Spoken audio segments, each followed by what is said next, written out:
Hello and welcome to the update. I'm Georgia Hawkins. The Matildas may have lost the World Cup, but it turns out they've scored Australia a massive funding boost for women's sport. The PM is today pledging $200 million to go towards sporting facilities and equipment, especially for girls. Labor's national conference is on today in Brisbane, but much of the action is set to take place outside. The Greens are ramping up their attack on the government's housing policy, claiming renters and home buyers are being sold out. The party says a $3 billion sweetener announced earlier this week for states and territories who build extra housing isn't good enough. Meantime, Labor is also under fire this morning for racking up chartered flights to the tune of more than $6 billion this year. The Greens placed a Freedom of Information request for the information, finding the PM has spent more than 370 hours in the air.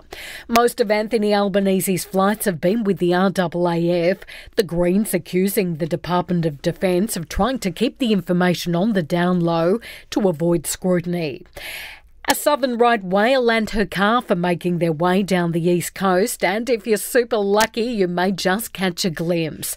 The baby is one of only two believed to have been born this year into a population still recovering from whaling in the 1800s.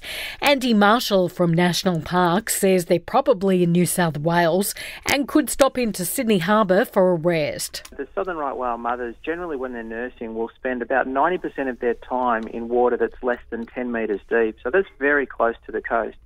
And it does mean that they're very visible from beaches and headlands and things like that. In sport, another chance tonight to get on board the Matildas roadshow. The Aussies taking on Sweden in Brisbane. The match will decide third place for the FIFA Women's World Cup after the Matildas lost against England on Wednesday. And in the footy, a win overnight in the NRL for the Roosters against Parramatta, while in the AFL, the Brisbane Lions beat Collingwood. In entertainment news, it looks like Sam Asghari will miss out on a multi-million-dollar payday in his divorce from Britney Spears.